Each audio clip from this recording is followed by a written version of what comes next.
Se olharmos para traduções da Bíblia em inglês e em outras línguas, encontraremos várias expressões usadas para o Deus de Israel, como o Senhor, o Eterno ou, em certas Bíblias católicas, Yahweh. Deus, então, tem um nome. E por que há uma proibição no judaísmo quanto à pronúncia desse nome? Para esclarecer essa questão e explicar por que, a partir de agora, usaremos a transliteração Yehoah para designar o Deus de Israel, precisamos começar nossa história pelo fim, no momento em que a Bíblia hebraica já existia como uma coletânea de livros sagrados.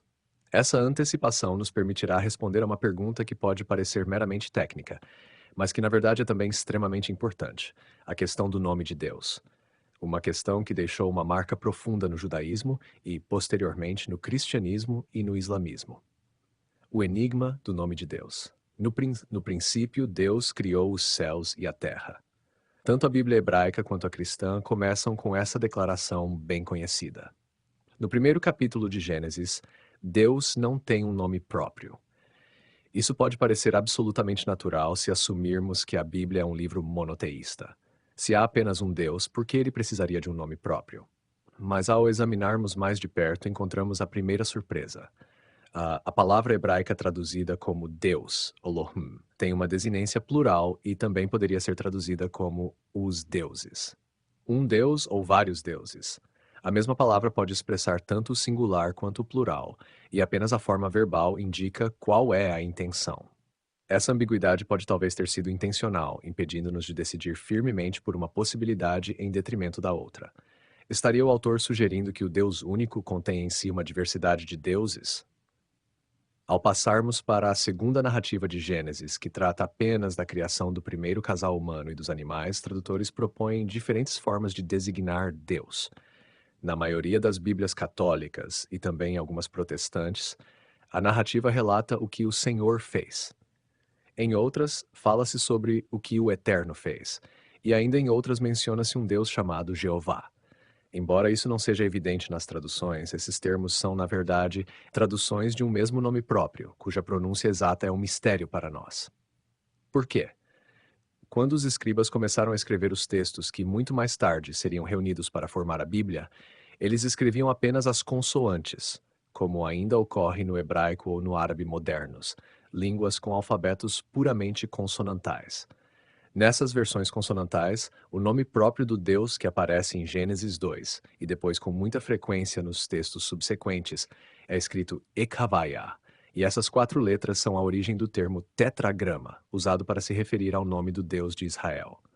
Somente muito mais tarde, entre os séculos 3 e 10 da era cristã, estudiosos judeus chamados massoretas, do aramaico mesorá, tradição, desenvolveram sistemas de vocalização para garantir a pronúncia correta dos textos sagrados. Por fim, um desses sistemas, o da família Ben Asher, consolidou-se como padrão.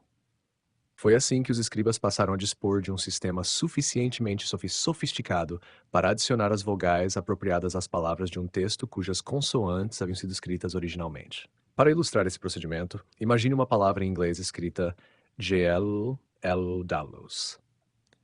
Reconheceríamos facilmente que essa palavra é gallows, e assim poderíamos representar o que os massoretas fizeram adicionando as vogais desta forma. Gallows. Uma expressão como FCLT poderia ser vocalizada de pelo menos duas maneiras diferentes: faculty ou facility.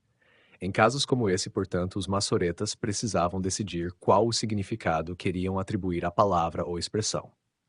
Para o nome próprio do Deus de Israel, eles encontraram um problema. A partir do século III, o judaísmo começou a prescrever que o nome não deveria mais ser pronunciado. Essa proibição já aparece na tradução do Pentateuco, os 5 primeiros livros da Bíblia, para o grego, onde, no lugar do tetragrama, aparece a palavra theos, Deus, ou, na maioria dos casos, kurios, Senhor.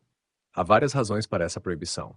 Dentro da perspectiva monoteísta, é inadequado que o Deus único tenha um nome próprio, pois se o tivesse, isso sugeriria a necessidade de distingui-lo de outros deuses. Além disso, pensava-se ser importante impedir práticas mágicas nas quais o nome de Deus pudesse ser usado. Um dos 10 mandamentos diz, de fato, não tomarás o nome do teu Deus em vão, o que pode ser interpretado como uma proibição da invocação mágica de Deus. Parece claro que essa proibição da pronúncia do nome divino foi imposta de forma gradual, mas progressiva. Na Mishnah, a coletânea de textos interpretativos rabínicos dos séculos I e II da era cristã, encontramos a ideia de que o sumo sacerdote podia pronunciar o nome divino no dia da expiação, Yom Kippur, no Santo dos Santos, o santuário interior do templo. Essa talvez fosse uma prática vigente nas últimas décadas antes da destruição do Templo de Jerusalém, no ano 70 do Celtos. Uma tradição samaritana afirma que o sumo sacerdote transmitia a pronúncia do nome em segredo a seu sucessor. Assim, os maçoretas se viram diante de um grande problema ao vocalizar o nome divino. Eles não podiam alterar as consoantes IVA, porque o texto consonantal era considerado sagrado e inalterável. Ao mesmo tempo, não podiam introduzir as vogais que permitiriam a pronúncia do nome divino, pois isso seria contrário à teologia em desenvolvimento no judaísmo. Para ter a possibilidade de corrigir o texto consonantal, os maçoretas inventaram a distinção entre ketiv, o que está escrito, e kere, o que se deve ler. Feito isso, aplicaram ao tetragrama as vogais de Adonai, meu senhor, provavelmente uma forma plural, para indicar que se deveria pronunciar a palavra Adonai quando o texto trouxesse o nome de Deus, Iva. Isso resultou nas formas encontradas nos manuscritos bíblicos, Yehuá ou Yehová, dependendo do manuscrito. Essa substituição corresponde à troca de Iva por Kurios, senhor, na Bíblia grega. Foi, portanto, um erro tentar pronunciar Ihwa utilizando as vogais de Adonai, que haviam sido inseridas no texto pelos maçoretas, e colocá-las entre as consoantes do tetragrama. Esse erro foi fruto de um mal entendido do procedimento dos escribas. Ele gerou a pronúncia que o frade dominicano Raimundo Martini, no século XIII, registrou como Yeh ou Wa. Essa forma foi amplamente reproduzida nas traduções da Bíblia e persiste especialmente entre as testemunhas de Jeová. No judaísmo, encontra-se também outra substituição além de Adonai, Hashem, o nome, usada também pelos samaritanos. Por isso, alguns estudiosos sugeriram que as vogais usadas para formar o substituto de Iva seriam, na verdade, as do aramaico Shema, o nome. Mas por várias razões, isso não é plausível. Assim, a visão mais provável é que a primeira forma de vocalização usou as vogais de Adonai, mas que certos estudiosos judeus que passaram a desconfiar da Septuaginta, a tradução grega, especialmente diante da apropriação cristã do termo Kurios no Novo Testamento para se referir a Jesus, decidiram empregar o nome em lugar de Iwa. Lembre-se também de que certos manuscritos gregos usam Theos no lugar de Kurios, Senhor. Isso pode também indicar o desejo de substituir Elohim pelo tetragrama. No início, portanto, devem ter coexistido várias formas de indicar que o tetragrama não devia ser pronunciado. Curiosamente, e apesar da proibição, os textos bíblicos preservam alguns vestígios da pronúncia do nome divino. Além do tetragrama Ivo, cuja vocalização pelos maçoretas se baseia no substituto Senhor, há inúmeras ocorrências de uma forma abreviada, Yada e Ho, encontrada especialmente em nomes próprios teofóricos, ou seja, nomes construídos com um elemento derivado do nome do Deus de Israel, como Yermemias, Yeshayahu, Isaías, Yehonatan, Jonatas, entre outros. Isso sugere que a forma abreviada do nome divino era pronunciada como Yahô. A essas duas formas, Ihu e Ihu, deve-se acrescentar uma terceira, Yah, que aparece principalmente na exclamação litúrgica Aleluia, louvai-a, mas também em textos bíblicos como Êxodo 15:2, Yah é minha força e meu cântico, Isaías 2:2, Yah Ihu é minha força. Salmos 68:19, tu subiste às alturas, para fazer ali tua morada, Yah Elohim, entre outros. Também encontramos essa combinação de Ilv e U fora da Bíblia, em uma inscrição provavelmente datada do final do século VIII, descoberta em Khirbet Beit Lei, cerca de 35 quilômetros a sudeste de Jerusalém. Embora o início da inscrição seja de difícil leitura, é possível distinguir a seguinte oração: intervém em nosso favor, misericordioso Yehoah. Absolve-nos, Yahweh. Tanto na Bíblia quanto fora dela, portanto, a forma abreviada Yah aparece, especialmente em orações e hinos. Isso indica que Yah é uma variante litúrgica do tetragrama, que pode aparecer junto com Ifu, provavelmente por criar uma aliteração agradável. As duas formas curtas, Yahu e Yah, concordam quanto à vocalização da primeira sílaba com um A, o que torna provável que o mesmo ocorra com o tetragrama Ihua. Resta, então, a questão da vocalização da segunda sílaba na forma longa Eva e sua relação com a forma curta Abu. Para responder a essas perguntas, devemos partir do único texto bíblico que oferece uma espécie de explicação do nome divino, o episódio do chamado de Moisés em Êxodo 3. Segundo esse texto, Moisés foi chamado por Yahvó enquanto apacentava o rebanho de seu sogro midianita, que era sacerdote. Avô aparece a Moisés numa sarça ardente e lhe ordena que volte ao Egito, de onde havia fugido, para anunciar aos hebreus sua libertação e a partida iminente para uma terra que mana leite e mel. Moisés inicialmente se recusa, dizendo que não está apto para a missão, mas Ivo lhe promete ajuda. Eu sou, estarei contigo. Então Moisés pergunta pela identidade do Deus que fala com ele. Moisés disse a Deus, Elohim, quem sou eu para ir ao faraó e tirar os filhos de Israel do Egito? Ele respondeu, certamente estarei contigo, Eie e Mac, e este será o sinal de que fui eu quem enviou. Quando tirares o povo do Egito, servireis a Deus neste monte. E Moisés disse a Deus, eu irei então aos filhos de Israel, e lhes direi, o Deus de vossos pais me enviou a vós. E eles me perguntarão, qual é o seu nome? Que lhes direi. Deus disse a Moisés, eu serei quem serei, eu sou quem sou. E disse ainda, assim dirás aos filhos de Israel, eu serei, me enviou a vós. Deus falou novamente a Moisés, assim dirás aos filhos de Israel, o Deus de vossos pais, o Deus de Abraão, o Deus de Isaque e o Deus de Jacó me enviou a vós. Este é o meu nome para sempre, e esta será a forma pela qual serei invocado de geração em geração. Vai, reúne os anciãos de Israel e dizes, Ivo, o Deus de vossos pais, me apareceu, o Deus de Abraão, de Isaque e de Jacó, e disse, certamente vos tenho observado e tenho visto o que vos tem sido feito no Egito. Poderíamos seguir Martin Buber e interpretar essa explicação do nome como uma recusa de revelação. Eu sou quem sou, e o que isso significa não é da sua conta. No entanto, nos versículos seguintes, essa explicação parece ser relacionada diretamente ao nome Ivo. A expressão Eie Asher Eie contém dois jogos de palavras. A forma Eie remete, primeiramente, à promessa de auxílio no versículo 12, Erie e Mac. Eu serei, ou eu sou, refere-se inicialmente ao Deus que está com Moisés e promete ajudá-lo. Além disso, Eie quase certamente remete também à pronúncia do nome Erru, que, com base em nossas observações sobre a primeira sílaba, teria sido pronunciado pelo autor de Êxodo 3 como Yahweh. Yahweh ou Yahó, Yahu. Como se pronunciava o nome do Deus de Israel? Essa reconstrução tradicional pode ser encontrada em algumas Bíblias cristãs, mas também na discussão acadêmica sobre o Deus de Israel e se fundamenta principalmente no testemunho de alguns padres da Igreja. Clemente de Alexandria, 150 e 220, ao comentar o episódio de Êxodo 3, escreve: o nome místico de 4 letras, que foi imutavelmente atribuído apenas àqueles que tinham acesso ao santuário, é chamado Yahweh, o que pode ser traduzido como aquele que é e que será. No século IV, Epifânio de Salamina fala de Yah e Abé. No século V, Teodoreto de Ciro, numa vila próxima a Antioquia, afirma que os samaritanos chamam Deus de Yahvé e os judeus de Yahá, aludindo ao Ié de Êxodo 13 e 14. Fócio, patriarca de Constantinopla no século IX, também atesta a pronúncia Yahvé ou Yahweh. Orígenes de Alexandria, 153, em seu comentário ao Salmo 2, discute a proibição judaica de pronunciar o nome divino e refere-se a ele simplesmente como tetragrama ou às vezes como Yah, que parece corresponder a Yahweh. No entanto, ele também conhece a pronúncia dos nomes teofóricos terminados em I, como Iá.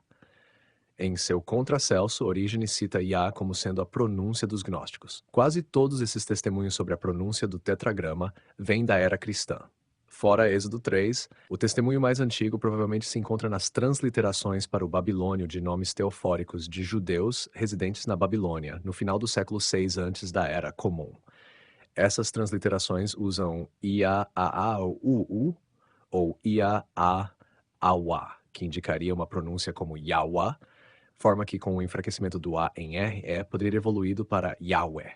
Assim, existem testemunhos que sugerem a pronúncia Yahweh, mas a maioria das fontes favorece formas como Yahu ou Yahó. Os israelitas e judeus que se fixaram a partir do final do século VII ou início do VI, na ilha de Elefantina, no Alto Egito, chamavam seu deus de Ihu, vocalizado em nomes próprios como Yahó. Um texto descoberto em Qumran, contendo um fragmento do livro de Levítico em grego, traduz o tetragrama como Iá, se alguém transgredir mesmo um dos mandamentos de Iá e não o seguir. Em grego, Yah tem duas sílabas e é pronunciado Yao, correspondente ao hebraico ou aramaico Yahô. Isso mostra que, à época da tradução do Pentateuco para o grego, essa pronúncia era conhecida e corrente. Pode-se ainda citar Diodoro da Sicília, século I, que em sua biblioteca escreve: dizem que, entre os judeus, Moisés disse ter recebido leis do Deus chamado Iai. Da mesma forma, a pronúncia Yao é frequentemente encontrada em papiros mágicos, documentos que refletem um sincretismo entre religiões grega, egípcia e judaica, e também em textos gnósticos cristãos. Essa investigação leva à conclusão de que a pronúncia antiga do nome do Deus de Israel era Yahô, o que equivale a dizer que o tetragrama era originalmente um trigrama. O W em Yahuwah não seria uma consoante, mas uma mater lectionis, indicando o som O. A letra A ao final do tetragrama Yahu indicaria um alongamento do O precedente. Voltaremos à questão dos testemunhos sobre o nome de Yahweh fora da Bíblia. Por ora, notemos que textos do século V oriundos do Egito, Elefantina, mencionam um deus Yahô, documentando assim essa forma curta equivalente a Iblevo. A documentação mais antiga da forma longa que temos até hoje encontra-se na estela de mesa de basalto negro, descoberta em 1868 e hoje no Louvre. Ela contém uma inscrição em moabita do século IX antes da Era Comum, descrevendo a vitória do rei Mesa e de seu deus Camus sobre o rei de Israel, Onri, e seu deus Eu. As inscrições descobertas em Kuntilet Ajrud, no deserto do Sinai, e datadas do século VIII, exibem tanto a forma curta Eu quanto a forma longa Ihol. A partir do século VII, o tetragrama é amplamente atestado em inscrições extrabíblicas. Parece, portanto, que as duas variantes do nome coexistiam, e que a forma curta era amplamente usada em nomes teofóricos. Além disso, os nomes próprios teofóricos atestados em inscrições extrabíblicas mostram variações dependendo de sua origem geográfica. A maioria dos nomes terminados em ips ou udo, transliterado como Yao em documentos neoassírios, vem do norte. Os terminados em ipsum-ha, Yah ou Yahô, são em sua maioria do sul. O nome divino teria sido pronunciado de forma diferente no norte e no sul? Isso é possível, mas atualmente não temos evidências suficientes para decidir. Por outro lado, parece claro que a pronúncia original de Yel era Yahô ou Yahu. De onde vem então a pronúncia Yahweh, fortemente representada nos textos dos padres da Igreja? Seria apenas uma especulação erudita baseada no estudo de Êxodo 3,14 ERE? Ou, como afirmou o judeu erudito Teodócio, século I ou II, essa seria apenas a pronúncia corrente entre os samaritanos? Ou devemos imaginar uma evolução gradual de Yahô para Yahweh? Tal evolução poderia ser explicada por uma hipótese teológica que parece estar na base da narrativa de Êxodo 3, a tentativa de explicar o significado do nome Yahweh a partir da raiz hebraica HYA, ser. A pronúncia Yahweh corresponderia à vocalização da forma causativa na terceira pessoa do singular, masculino, da raiz ser. Yahweh seria então aquele que faz ser, isto é, o Criador. Essa especulação pode ter levado alguns estudiosos à pronúncia Yahweh. No entanto, essa pronúncia é provavelmente mais recente do que Yahô ou Yahu. Qual o significado do nome Yahô, Yah? A questão do significado do nome Yahô, Yahu tem sido objeto de intenso debate. No entanto, talvez deva ser relativizada. Será realmente tão importante, ao invocar um Deus, conhecer a etimologia de seu nome? A etimologia pode ter sido esquecida, incerta ou ter desempenhado papel irrelevante no culto a ele prestado, e etimologias secundárias podem muito bem ter sido inventadas. De todo modo, o nome não define necessariamente a natureza de uma divindade. Do ponto de vista da história das religiões, é muito mais importante saber quais funções um povo atribuía a determinada divindade do que o significado exato de seu nome. Seja qual for o sentido de evil, a questão já gerou inúmeras hipóteses, mas nenhuma resposta satisfaz plenamente. Vimos que Êxodo 3 pressupõe uma ligação entre o nome divino e a raiz Aypsun-ha. Muitos estudiosos procuraram derivar Yahweh dessa raiz ser. De fato, encontramos nomes como Yahweh Ilum, Ele manifesta-se, Yahweh Ad, Adad manifesta-se, etc., em nomes amorreus encontrados em Mari, cidade na atual Síria, importante no segundo milênio. Alguns estudiosos inferem daí que a forma verbal Yahweh estaria na origem de Ihu.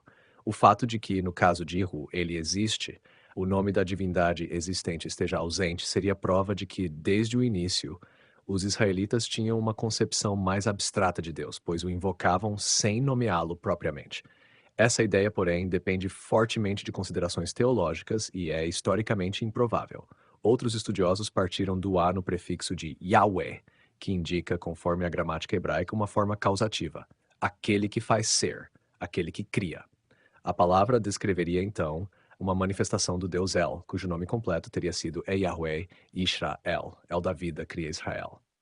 Há dois problemas com essa teoria. Não há forma da causativa atestada para o verbo ser, AYA em hebraico, e é pouco plausível que Yahweh tenha sido originalmente o nome de um Deus criador. Outra hipótese parte da forma curta Yah. O estudioso escandinavo Sigmund Mowinckel propôs que a forma original de Yahweh seria Yahuwah, eis, é ele. Yah teria sido, então, uma exclamação cultual que gradualmente tornou-se um substantivo para designar o Deus invocado. Contudo, não há paralelos para esse tipo de origem de nome divino. A hipótese de que o nome Yahweh deriva de uma forma verbal com prefixo causativo permanece plausível. Algumas sugestões apontam para outras raízes semíticas. Alguns estudiosos propuseram um vínculo com a raiz HW ip, destruir. Ele destrói, e seria então um deus destruidor. Outra linha de argumentação parte da ideia, já mencionada, de que Ihu se originou no sul, num contexto edomita ou árabe. Axel Knauf observou que árabes pré-islâmicos conheciam deuses cujos nomes eram formas verbais com prefixo, como Yaut, ele ajuda, e Yauk, ele protege. O tetragrama poderia assim estar ligado à raiz semítica meridional HWIT, com três possíveis significados: desejar, cair e soprar. Os dois primeiros aparecem no hebraico bíblico, mas soprar não é atestado, talvez justamente por evitar semelhança com o nome divino. O grande biblista Julius Wellhausen já havia proposto no século XIX que soprar seria apropriado para um deus da tempestade. Ele voa pelos ares, ele sopra. Dado o estado atual do conhecimento, essa explicação parece ser a mais satisfatória, ainda que não esteja isenta de dificuldades. Ecoa então seria aquele que sopra, o que traz o vento, um deus da tempestade, com características guerreiras e ligadas ao deserto. Isso concordaria bem, como veremos, com as funções primitivas atribuídas a Ivo.